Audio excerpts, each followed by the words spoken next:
Hi, I'm Carl Franklin.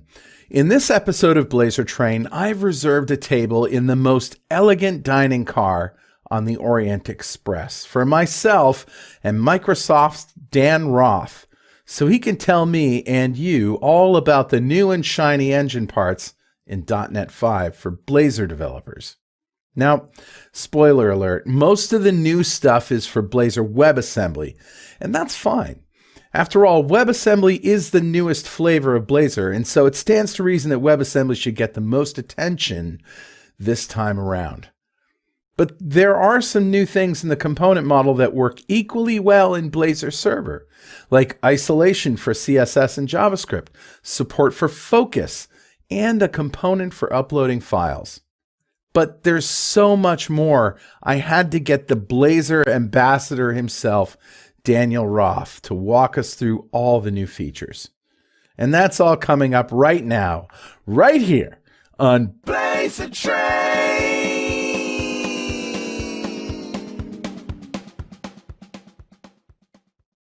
Yes, I'm so excited to have my friend Daniel Roth from the ASP.NET Core team back on Blazor Train. You have a lot to explain, sir.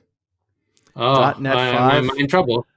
No, there's just a lot of new stuff, and also I'm not looking forward to going back over all those episodes of Blazor Train, where things are changed. But I know that the things that have changed are only for the better. Only added good new stuff. It's just good new stuff. Your old stuff should still work. It should be fine. Yeah, it's going to be great. So what's new in .NET 5? First of all, let me ask you this, Dan.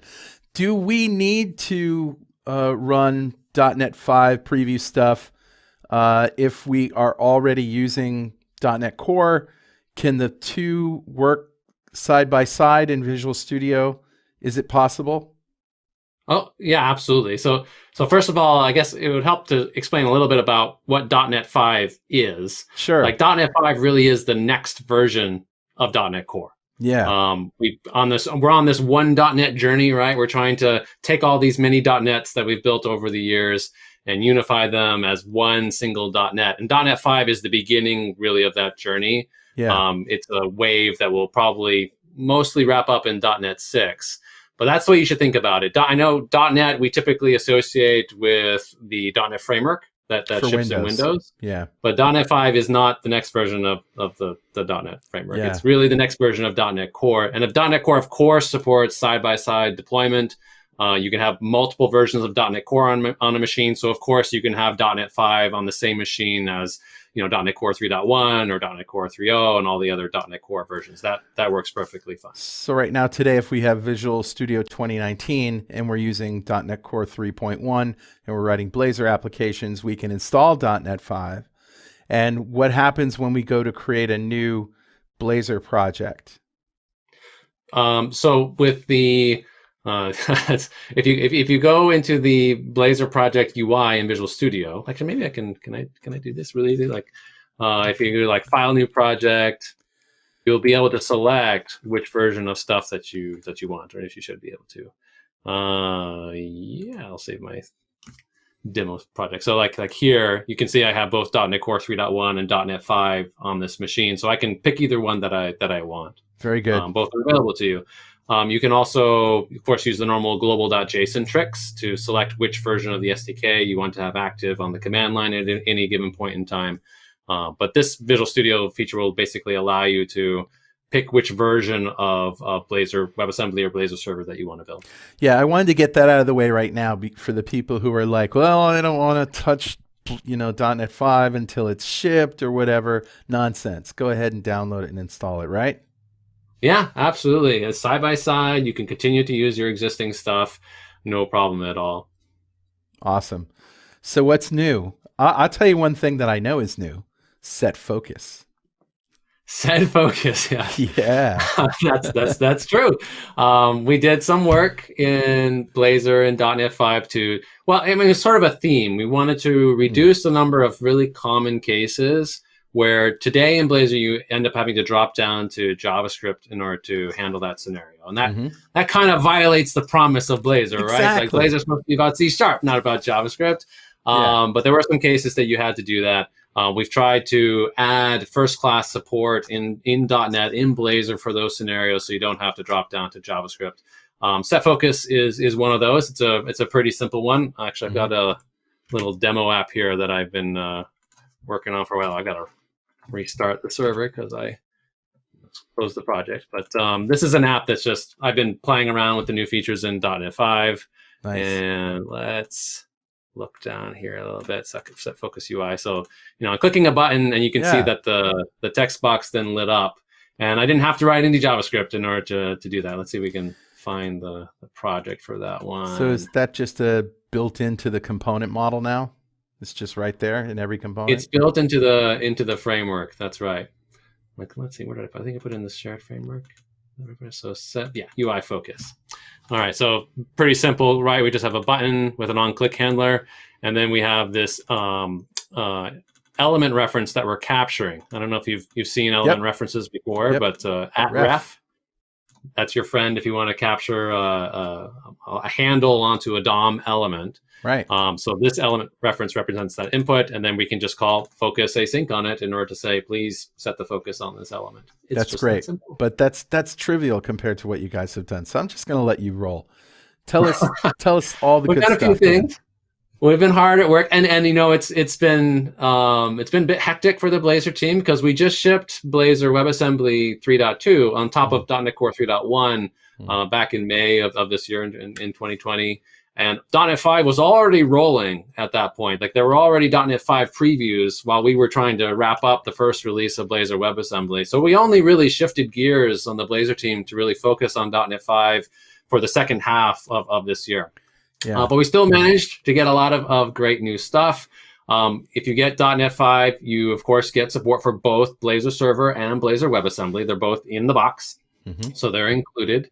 And we have done a bunch of work in Blazor WebAssembly to move it to now target .NET 5. So if I go look at my project file for the Blazor WebAssembly app, and this is a little bit actually, no, this is right. So this has got all the new stuff in it.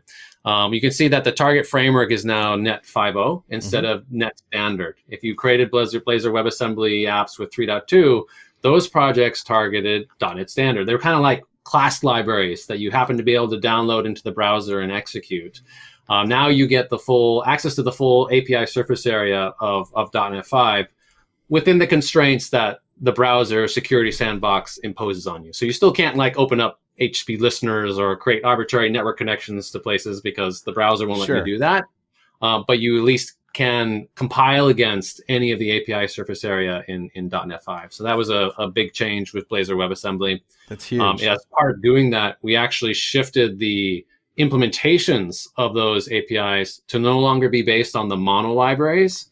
They're now based on the actual same core framework libraries that we've been using with .NET Core for years now. We've unified Blazor WebAssembly to be using those same libraries. That's part of that one .NET vision that I talked about earlier. One .NET to rule them all. One .NET, that's right. At least we're starting there. I mean, there's other unification that we still want to do, like Xamarin is probably the big one that needs to happen. Xamarin has a heavy dependency on mono today. In the .NET 6 wave, we'll be looking at taking the Xamarin model and moving that onto the same core framework libraries. But at least for Blazor WebAssembly, that's been done.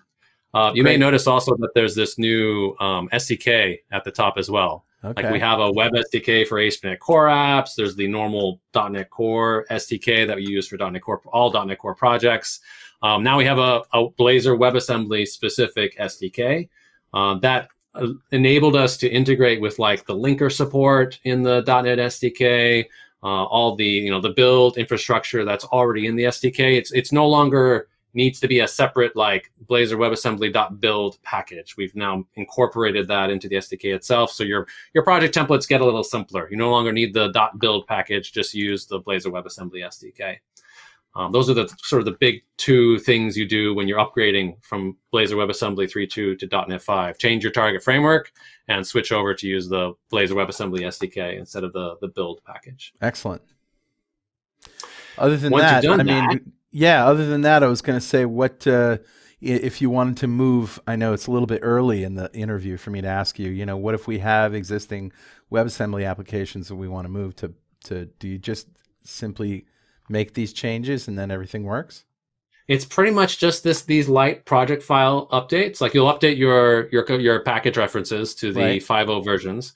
You can see here I'm currently on RC1.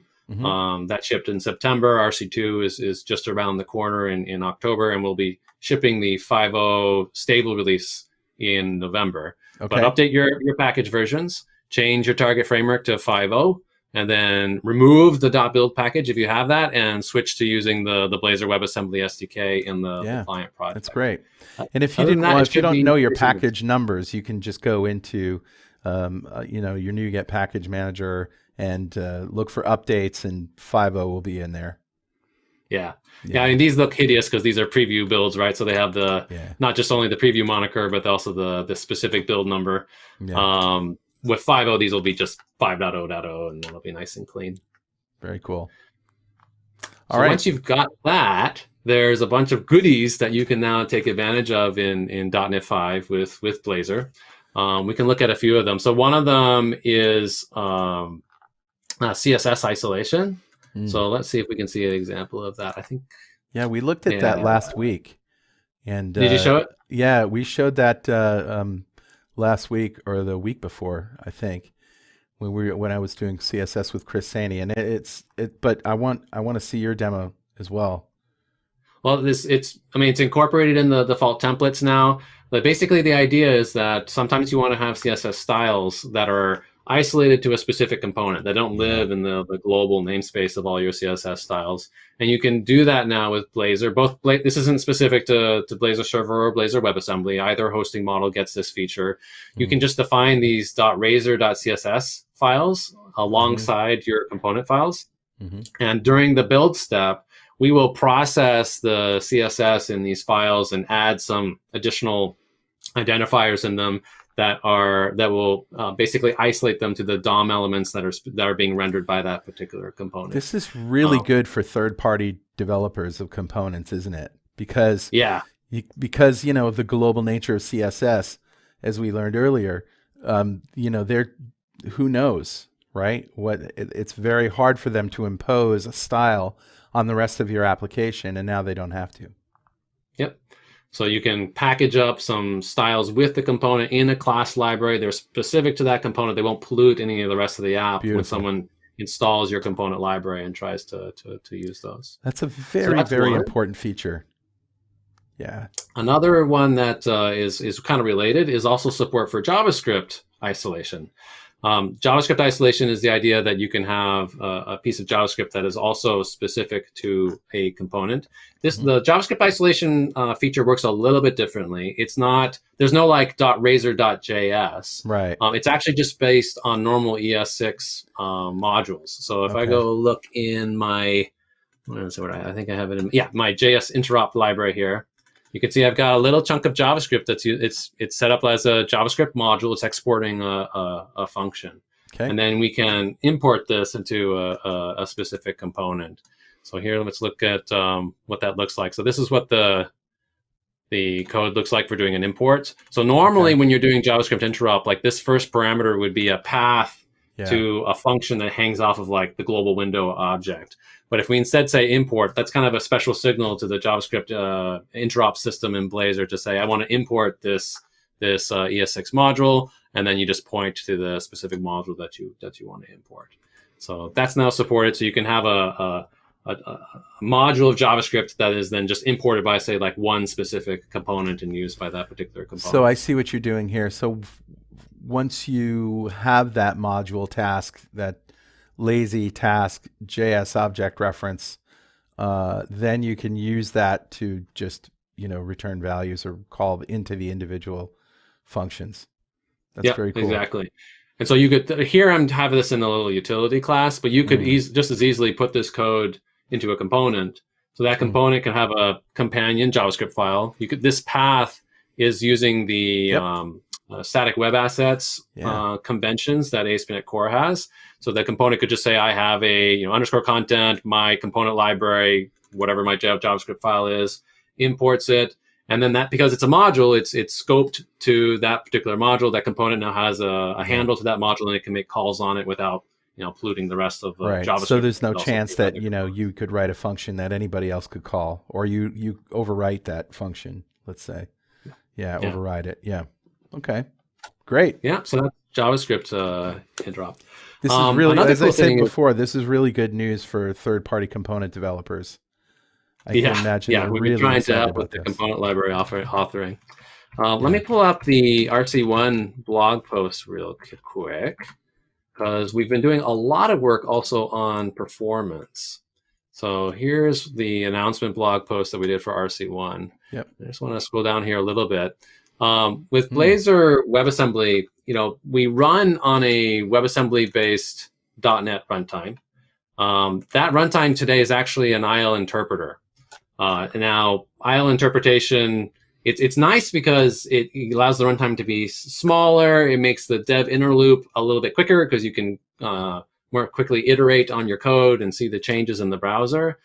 But it is IL interpretation. It doesn't have a JIT, so the performance isn't going to win any competitions. Like sometimes people ask us for comparisons of Blazor WebAssembly performance versus like just raw JavaScript, and they're really not comparable, honestly, because like we don't even have a JIT in the Blazor WebAssembly setup today. Now we are working on runtime features that will enable that sort of native level of performance, like being able to ahead of time compile your code all the way to WebAssembly. That will get us more in the ballpark of what you would expect from like a native .NET runtime. And that's that's a feature of WebAssembly, right? To run it in that way with a pre-compiled version. Yeah, well, WebAssembly is just like browsers know how to run WebAssembly natively. So if you can produce some WebAssembly and download it to the browser, it will execute. What we don't have today is a way to take like a random .NET assembly, turn that into WebAssembly for you, and execute it just as WebAssembly. Right. What we do instead is we have an IL interpreter implemented as WebAssembly. We download normal DLLs as .NET IL, and we interpret that code in the browser, which has an obvious it's the CLR. Yeah, you need that. It needs to be dynamic. Yeah. Yeah, normally the CLR would take that IL and JIT it on the fly, turn it into native instructions on the machine, which makes it fast on that box. There's no facilities for doing a JIT in WebAssembly where we take the .NET IL and on the fly turn it into WebAssembly. But what we can do is give you tooling so that up front, if you have like hot paths that you want to run really quick, you could ahead of time compile that to WebAssembly and download more of your app as WebAssembly to the browser. And that would improve performance. It does have a trade-off that it tends to increase the size of the code, just like when you like NGen or cross-gen .NET assemblies today, they tend to bloat when they get turned into native instructions. So there's this trade-off between download size and load time and getting the runtime performance. But it is a path that if you have like some CPU-intensive code that you really need to run in the browser, then AOT will be a solution in the .NET 6 timeframe. Yeah. We had hoped to deliver that in .NET 5. There just wasn't enough time to do it. Like I said, we were in that compressed schedule, so we couldn't quite get it done. Yeah. But what we did do is we did a whole bunch of performance tuning on the existing interpreter and on the Blazor framework itself. And we're seeing like 2x, 3x perf improvements now with Blazor WebAssembly in .NET 5. Wow. So that's what this graph is showing. Like this is an example of JSON parsing with .NET 5, comparing 3.2 versus 5.0, and you can see almost twice as fast. Similar perf improvements for when you're doing rendering, like 2 to 3 times faster if you have like, a dense grid with hundreds of components on it and you're trying to render that as fast as you can. Wow. That rendering performance in .NET 5 is quite a bit faster. Well done.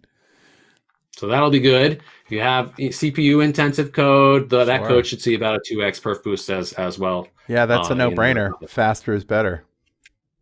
Yeah. Now, if you're rendering a lot of components, let me even bring up the app. Where's this one? Yeah.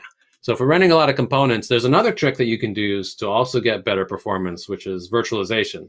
Like just don't render as many components. If they're not on the screen, there's no reason to like have Blazor do a whole bunch of work to render those components. In .NET 5, we are giving you a built-in virtualization, virtualized component that you can use to virtualize long lists of data. So here are these 3 different columns on the screen. This first column is just loading all of the data at once and trying to render all of the rows in the table all at once. And I forget how many rows we have there, but I think it's like 5,000 or 10,000 or something. And maybe you saw when this thing loaded, but like that first column had a delay before it initially showed up. Let's see if we can see it one more time. So you see loading, waiting, because I'm painting all of those components. Yeah. But it scrolls normally. The middle one is using our new virtualized component. And what this is doing is it's only going to render the components that are visually on the screen. So as I scroll down, you can see it'll start to like on the fly start loading the components that haven't been painted yet. Great. So this allows me to get a much faster initial paint, a much better rendering performance at runtime, because I'm only rendering the things that I actually care to see. They're in the view. And the delay looks bad. There's actually an artificial delay put into this demo so that you can see that loading is actually happening. If you remove the delay, that just disappears. So it looks like normally would look like you're just normally scrolling, but just to show you that it's being loaded on the fly, the demo adds a little delay. Okay. This middle column is also literally only rendering the things you see. Like if I scroll back up, you can see it reloads stuff that you've already preloaded, but you can hook into the component to cache things that have been loaded previously so you don't load them again. And that's what this last column is doing. So if I scroll down here, you can see it loads as I scroll down, but if I scroll back up, it's fast. There's no additional loading that needs to occur because those have been cached by the component. Hang on one second. I'm going to remove your picture so you can do that again. Go ahead. Okay. So if I scroll down, let's see, those are already loaded, but if I find the one that I haven't loaded yet, there you go. Now we're hitting rows we haven't seen before. Yep. And then if I scroll back up, everything's already there. I'm not seeing any loading ... at all. Excellent. Because the component is cached those particular rows.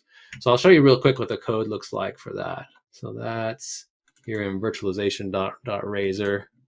So instead of a for each loop, which is what you would normally see in the fetch data page, we're using virtualize. So that's the new component that you can use. This is basically a virtualized list. The content here is what do you want to render for each item. You point it at the items that you want to render, and then you can give it an initial item size. Like it'll figure out what the item size is on the fly, but this is a hint up front to tell it what the initial item size is. So this is the first version where it will load as you scroll, and then down here, if we scroll to these guys, this is the one. So this actually, I think so. This is the one that's using an items provider to get the items as they're loaded, and the last one will load and cache. So that's what that last one is doing. Yeah. So I think the first one was actually the one where we were loading everything up front. Yeah. So we have a full list of weather forecasts. And then the other ones are getting items as you scroll. So that's your new virtualized component. Hopefully that will help people. If you're trying to render just a lot of data and you don't want to render 10,000 components for every item of data that's in your list, virtualize is your friend. I have an application I need to use that in right away, as a matter of fact. Yeah, good stuff. What else do we have? So we have a new file upload component as well. Oh, very good. This is something that Steve Sanderson had shared on his blog, like as a prototype, like actually quite a while ago. I think like almost a year ago. But it's now part of the product. I don't know if you can see. Maybe I should move this a little bit over here. Yeah. There we go. So it's just a input file component, and so it allows you to select. This one is multi-select, so I can select a bunch of images. And then here I'm processing those images into little 100 by 100 stamps and then rendering them on the screen. So I have a question about same this. Component that Steve had. So Steve's component, I think, was a file loader for server side, right?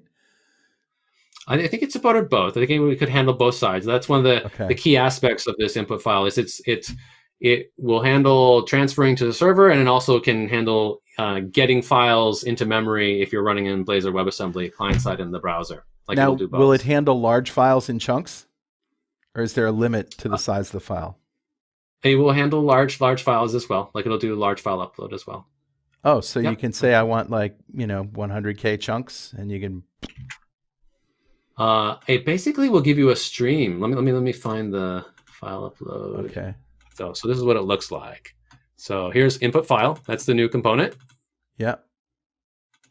And then on input file change, this is the event to say like, yep, I've selected some files that I want to deal with. Here on the event, I can get all the files that I've selected. In this case, I'm allowing for multiple. And then we have some helper methods specifically for dealing with images, since that's such a common scenario. Right. So here we're requesting an image file and then resizing it to be 100 by 100. Yeah. And in this case, I'm just rendering those as data URLs onto the screen. But this read stream, you read from that as you see fit. Like you can pull out chunks of bytes from that stream as they're being uploaded. Okay, yeah, that's very cool. I would love to see sometime in the future a demo of that. It's probably on a blog post somewhere if Steve did it. Yeah. Of like uploading like a gigabyte of data or something through this thing. I mean, you think about like when we do our .NET Rock shows, we have a zip file of audio files that's usually, gigs and gigs and gigs in size. And so, it takes a while to upload, but you get to see the progress and all of that stuff. Yep.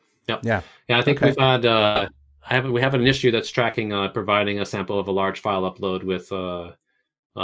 with progress that should be available hopefully by the time this becomes available for people to see. Fantastic.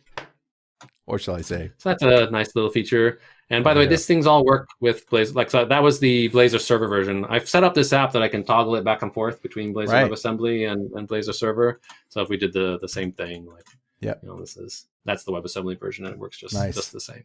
Nice. We also have input radio now. Nice. You could do this before, but it was a little clunky. Now there's a built-in input radio component. Okay. So this is a form. This is an edit form that has the normal Blazor forms and validation logic set up with it. So if I just try to submit, I get all the validation errors, including for my radio buttons. Let's put in like my name and try and fix that. And it's like, no, you got to select something. And this one even has some like custom data annotations and validation. So if I select the wrong answer, then it won't let me select it there. Okay. I'll show you what that looks like in code. So here it's an edit form, just like normally in Blazor. And then here's our new input radio group component. So that will allow you to render out the individual input items. So it's easy peasy. Hey, what have we not shown? Lazy loading. We haven't talked about lazy loading. Let's talk about lazy loading. So lazy loading was a much requested feature where people wanted to be able to dynamically load different parts of the app depending on whether it's being used or not. Like you don't want to, with a Blazor WebAssembly app, you have to already bring with the app a WebAssembly runtime and then all your components. So the load time tends to be a little slower than it normally would be with like if you were just running everything in just pure JavaScript. And so if the app gets big or you have some really hefty dependencies in some part of the app, a lot of people ask us, well, can I lazily load that part of the app so that the initial load is smaller than the rest of the application? Now, I want to kind of set some expectations on this feature because we do feel that some people who asked us that question probably had some misunderstanding about how Blazor worked, because with the initial load, regardless, you are still going to have to bring down the runtime. And the runtime is generally the largest component of the app. Even your code, like the size of your app's DLL is actually probably pretty small compared to the runtime infrastructure. .NET IL turns out to be very compact. Like you have to write quite a bit of .NET IL. Like you have to write like a whole bunch of components before your app assembly even starts to matter in the application.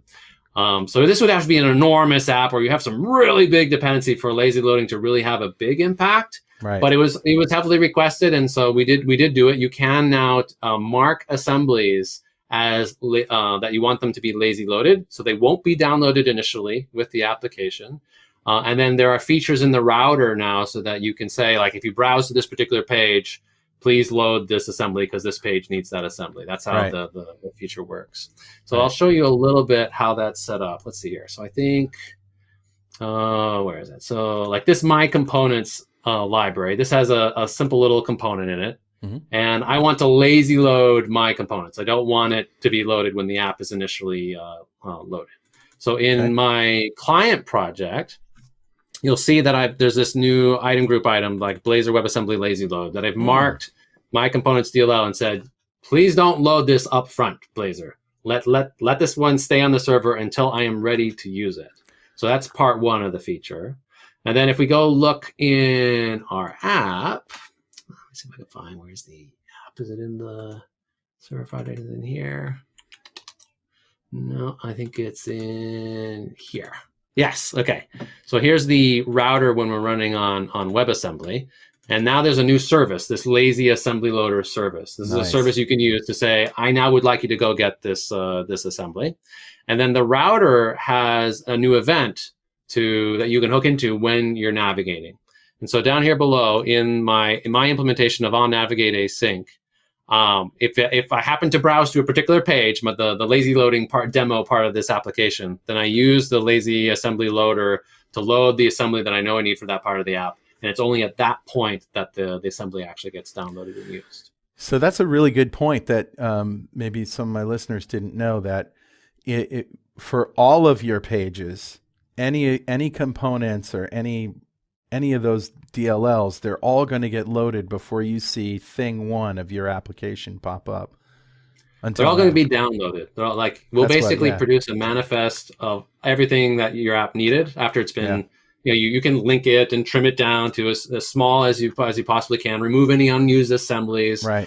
But that then gets written down in a manifest file that Blazor, when it initially loads up, it loads that boot file. It's like blazor.boot.json, I think is the name of the file. And it will download all that stuff so that it's ready to execute the application. So all the code that's needed for your app is there. And it will cache it, it will stick it into the browser cache so that it doesn't need to download it again after you've done that first load. But it does need to do that initial download unless you've marked the assembly as lazy loaded. So in that case, it won't appear in that Blazor boot JSON file, and it will only be loaded if you ask for it using this new service. So I think we can see that. I'll try to show it. It's a little hard to get this one to show up. Demo, but if you go in here, let me clear out the site storage so that this is going to be as if this app is brand new. By clearing out the site storage and getting rid of all the stuff that Blazor's already cached for us. Yeah. And this app is going to appear super big right now because it's in development. I haven't published this app. Yeah. This is just the app while I'm coding in Visual Studio. So it doesn't do any of the linking or trimming or any of that stuff. It's okay. It's going to download the whole world, but it's okay because it's locally on my machine. So we'll refresh everything.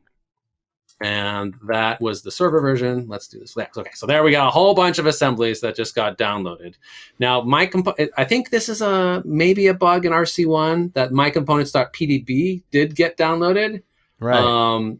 But mycomponents.dll, you'll notice, did not. It is not here in this list. Yeah. And that's good because that was lazy loaded. Now, if I go and browse to the lazy loading page, which has got some CSS issue there, but you'll see, boom. So now mycomponents.dll just showed up in the network traffic, and that's because it was lazily loaded at that point when I browsed to this /lazy-loading. Fantastic. So lazy loading is now supported in the box. Excellent.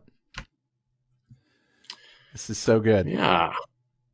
So another example of stuff that you had to do in JavaScript that we're trying to make it so you don't have to do this anymore is messing around with the HTML head. If you want to set the title of your page or add metadata links, if I click this button, you can see that up above, the title of the page has been changed. This is signaling that I have a notification. And then I also updated the icon on the page. Nice. I don't know if you can see that. You can't see that because it's my head's cutting it off. You got it? Okay. All right, great. So there it's showing up. Yep. So that was done with a new support for modifying the head, a new head component. Let's see. Yeah, influencing HTML head. So there's this title component that you can use to set the value of the title on the page. There's a link component you can use to add links to the page. These components all live currently in a separate package. They're not really in the box with .NET 5. They're in a separate package that you can download and install. It's this Microsoft ASP.NET Core Components Web Extensions package. Very good. I believe the current plan actually is that this won't GA with .NET 5 on the same date. It'll probably come a little bit later because there's some work that we want to do on these components before they're fully done. But they are available, and you can download and install them, try them out. They'll probably go through a little bit more iteration before they're done. Like currently, you have to set the title value using this attribute. I think we're going to switch it up so that it's just child content, more like you would see in a normal HTML where you say title and put what the title is inside the element. But still, this functionality is something that we're working on and expect to ship soon after .NET 5 is done. Excellent. Excellent. Did I miss anything? Let's see. We saw CSS. Protected browser storage. We know that we can utilize a NuGet package now. So I guess now it's just in the box, right? Now it's built in the box. So this is where, like, if you have a Blazor server app, this is a Blazor server specific feature. There's a way to think about this. With Blazor server apps, all of your state is being stored server side, and you're just using that real-time SignalR connection to handle all of your UI interactions. Right. Now, if anything happens to the server, like let's say you deploy an update and you restart the server process, anything that you were holding on to in memory, well, it's gone unless you saved it someplace, unless you persisted it. Yeah. So when that happens, the user state in the browser can be disrupted.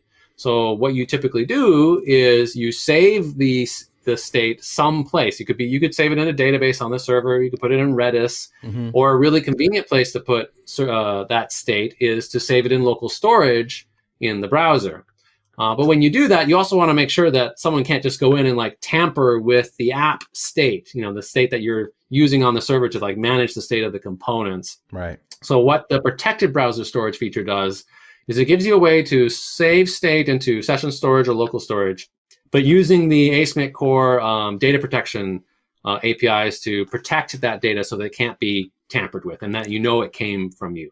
That's good. So you can see here, like if I increment the local count or increment session count, if I come to another browser now, separate tab, so same browser instance, my local storage now has been persisted across those separate tabs. So that's what that's doing. That's great. Yeah, we did a whole episode on persisting state and app state, and we used a cascading parameter and a service to hook things, and we ended up using local storage, but it wasn't protected.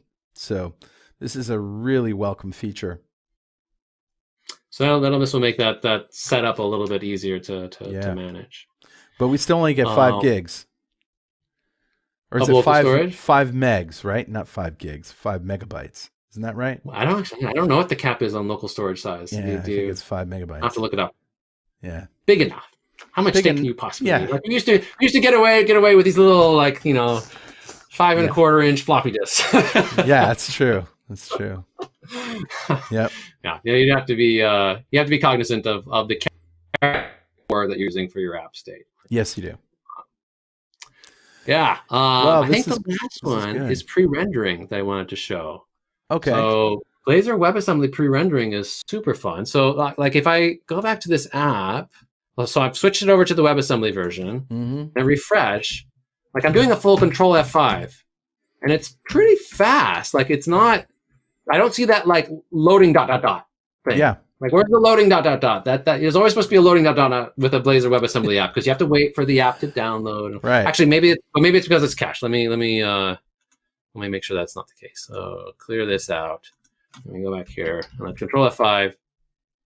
No, like it's still, even though I cleared out all the local cache, I've still got a very fast initial render. Why is that? And that's because we now support pre-rendering for Blazor WebAssembly, where when the page is initially hit, we can render your root component from the server, render the HTML right into the Razor page or MVC view that you have on the server, so that you get HTML right away. And then in the background, it goes and downloads the WebAssembly runtime and all the DLLs and wires things up for interactivity. But as far as the user feels, it feels like, I got a fast initial page load. At least got pixels on the screen really, really quickly. So that's now supported with Blazor WebAssembly and .NET 5. So pre-rendering is supported, of course, in Blazor Server. And, you get the artifacts of your initialized override hitting twice, in your parameter set hitting twice. Do you also have those same issues here in we still have that same issue. So the component will render once in the server, you get the HTML down, and then things boot up, the component renders again. And we do have like some issues with sometimes you'll see a flash maybe as the DOM gets updated. That's a known issue. That's not something we got to fully address in .NET 5 yet, but it is something on our radar that we're looking to do in the future. Like what you really need there is you need some way to pass some state down to the after you've pre-rendered. Like let's say you do like a fetch to you get a bunch of weather forecast data, you pre-render the weather forecast table. You kind of want to be able to tuck that data away someplace, right? And have the component when it loads in the client be able to see, oh, I've already got all this data, then use that so that you don't get the whole UI re-rendered, that part of the DOM re-rendered again. Those are things that we're working on addressing. I imagine it's not easy because you can't just like add a lifecycle event for pre-rendered data, right? I mean, that would screw things all up, wouldn't it? We may give you it's how we're actually going to solve it. I think it's still TBD. I was talking to one of my engineers about it actually earlier today. So we may give you like a pre-rendering service that lets you know when you're currently pre-rendering or something like that. Maybe gives you a way also to tuck away some state. Like imagine there's a service that says, hey, you can give me some state and I'll hold on to it for you so that you can use that after the pre-rendering episode is done, something like that. Yeah.